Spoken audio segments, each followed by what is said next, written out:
হলদিয়া ভবানীপুর থানা এলাকায় Exide metal কারখানায় গেট অবরোধ করে শ্রমিক বিক্ষোভ। শ্রমিকদের সঠিক বেতন না পাওয়ায় কাজের নিরাপত্তা না মেলায় প্রায় শতাধিক শ্রমিক দিনভর বিক্ষোভ শুরু করে। বিষয়টি নিয়ে আইএনটিটিইউসির প্রতিনিধিরা ম্যানেজমেন্টের সাথে বৈঠক করেও সুরাহা মেলেনি।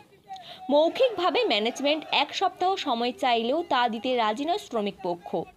কারখানার শ্রমিকদের দাবি, দীর্ঘ 5 বছর ধরে কাজ করলেও কারখানার তরফ থেকে কোনো সুবিধা মেলেনি, কাজের কোনো নিশ্চয়তা মেলেনি, কোনো ধরনের বেতন সংক্রান্ত চুক্তি হয় না।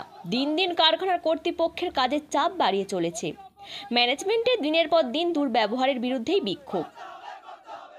কারখানাতে সেখানে শ্রমিক বিক্ষোভ চলছে, একদিকে বিপিসিএল, আবার মানে 6888টা কারখানা মমতা ব্যানার্জি বন্ধ করেছে, আর যে কটা আছে টুকটুক করে চলছে সেগুলো বন্ধ করে দিলে ঝামেলা মিটে যাবে।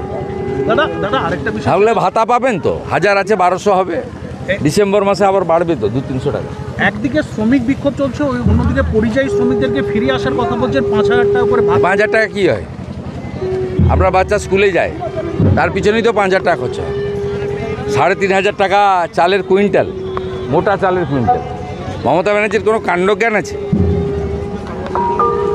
চাকরি দিয়ে দেন না ডেকে, আপনার হাতে তো গ্রুপ ডি আছে, রিড অ্যান্ড রাইট, আপনি দিয়ে দেন চাকরি।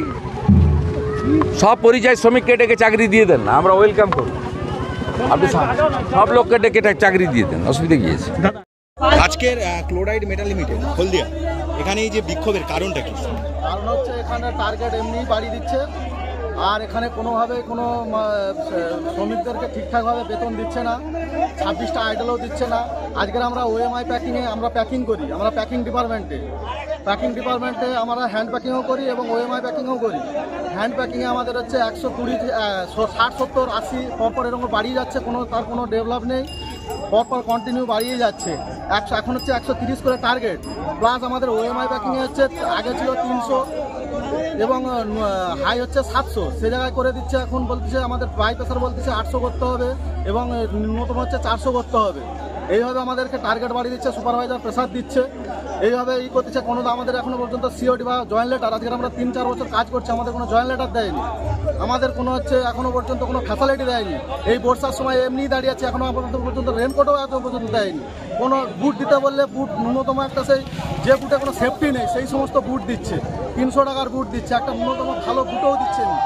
নানা রকমভাবে আমাদেরকে এখানে হেনস্থা করতেছে। আর হচ্ছে আমাদেরকে হচ্ছে আজ পর্যন্ত হচ্ছে এখনো পর্যন্ত আমরা হচ্ছে জয়েন্ট লেটার ফেটার কিছুই দেয়নি। আর হচ্ছে টার্গেট তো বাড়িয়ে দিচ্ছে আমাদের প্যাকিং গ্রুপেও কোনো হচ্ছে। আগামী দিনে মূলত কী করতে চাই?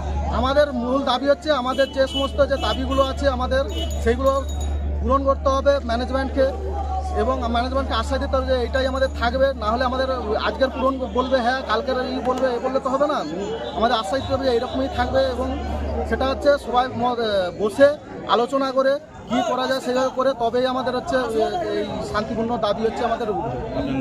আমার নাম সুরজিৎ দাস, ওএমআই 150-তে আমরা হচ্ছে প্যাকিং করি।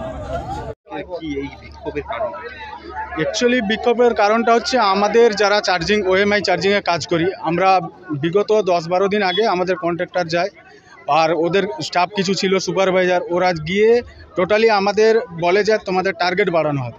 ধরুন আমাদের এখন 100 করে টার্গেট হয়, ওরা টার্গেট বাড়াতে বলে যে ম্যানিং কমিয়ে টার্গেট বাড়াতে হবে। তো সেটা নিয়ে আমরা প্রথমে ম্যানেজমেন্টকে জানানো হয়, ম্যানেজমেন্ট এর কোনো স্বরূপ উত্তর আমাদের কাছে আসে না, ঠিক আছে। তার জন্য আমরা তাও ওই টার্গেট না করে আমাদের পুরনোভাবে যেই টার্গেট ছিল আমরা সেইভাবেই কাজ করে যাচ্ছিলাম।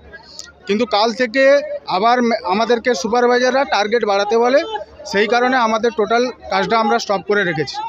এবার কন্ট্রাক্টর আমাদের যে দাবি, মূল দাবি, কন্ট্রাক্টর হচ্ছে ধরুন এখন যা বাজার মূল্য, আমরা কিন্তু সেই বাজার মূল্য হিসেবে আমরা কোনো দ্রব্যমূল্য হিসেবে আমরা কিন্তু সেই টাকাটা পাচ্ছি না।